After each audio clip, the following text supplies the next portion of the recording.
All right, good morning on this Christmas Eve morning, cold Christmas Eve morning, 23 degrees out of DFW Airport right now, wind chill of 13. No delays there, but I know there's been all sorts of problems across the country given the winter storm that obviously brought us the cold, brought the snow and blizzard conditions to other parts of the country. So there's been cancellations and whatnot. So just check your airline before you head to the airport as far as whether or not you are delayed or things are canceled. It's cold all across the country, all across Texas, below freezing across, looks like almost the entire state. I mean, there might be a location or two down in far south Texas that are a degree or two above freezing, but Brownsville at 32, and then it's as cold as 10 in Amarillo right now. Look at the cold air across the eastern half of the country. Say a prayer for Florida this morning. Look at Miami, down to 50 degrees. They probably don't know what to do with themselves. I mean, that is cold, obviously, for Miami. It's 21 in northern Florida in Tallahassee, and you can see all the single digits up from Illinois to Ohio.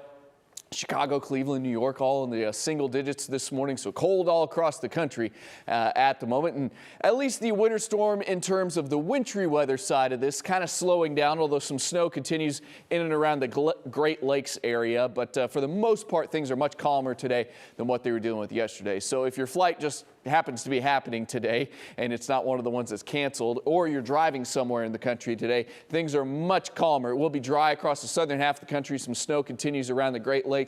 Storm system may bring some rain and snow to the Pacific Northwest today.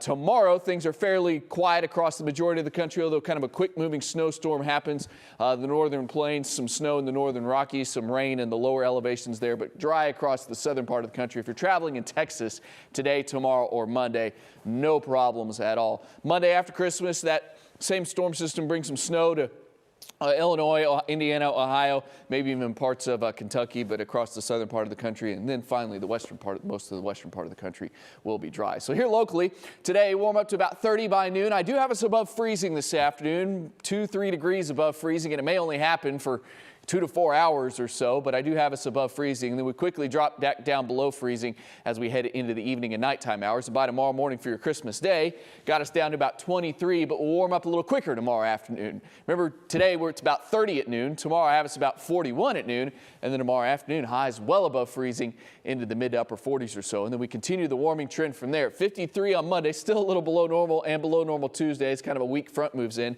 But then we shoot up to 67 on Wednesday. And we could even have some temperatures at or maybe even around 70 in that Wednesday, Thursday, Friday time frame headed toward the new year. I do also have some rain chances returning to the area as well Thursday into Friday. Maybe a little tries to linger into New Year's Eve morning, but I think most of your New Year's weekend will be dry, so you don't have to worry about anything ruining any plans at this point. There may be some showers or some storms that try to return there as we head into that Monday, which is the Cotton Bowl on that Monday. We'll keep an eye on that for you, but definitely looking much warmer after the next several days.